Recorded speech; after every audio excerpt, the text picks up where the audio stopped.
Hamas terror attacks in Israel are highlighting concern about the U.S. border with Mexico.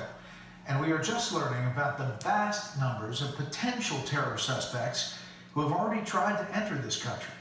Correspondent Bill Malugin is in Brownsville, Texas, along the border tonight. Good evening, Bill.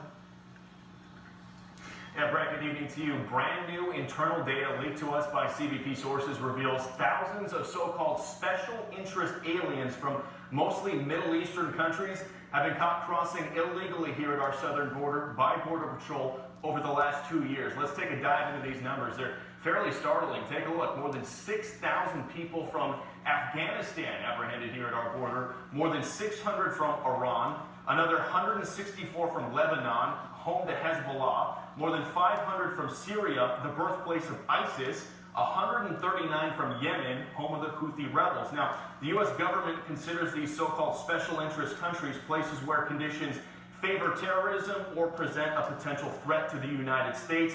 And speaking of that threat, terror watch list arrests surging to record highs. Take a look at this graphic right here. CBP data showing in fiscal year 2023 alone, 151 people on the FBI's terror watch list arrested by Border Patrol while trying to cross illegally here at our southern border. That is the highest number ever recorded. It's also higher than the previous 6 years before that combined together. And that is a major concern when you talk about the gotaways numbers. Take a look at this graphic right here. CBP sources telling Fox News since President Biden first took office, well over 1.5 million known gotaways have slipped into our country without capture. Just to put that in perspective for you, that is a population size bigger than the city of Dallas, Texas, successfully sneaking into the United States without ever being caught. Former U.S. Border Patrol Chief Rodney Scott served under both President Trump and President Biden. He says agents have no way of finding out who some of these people are when they're caught. Take a listen.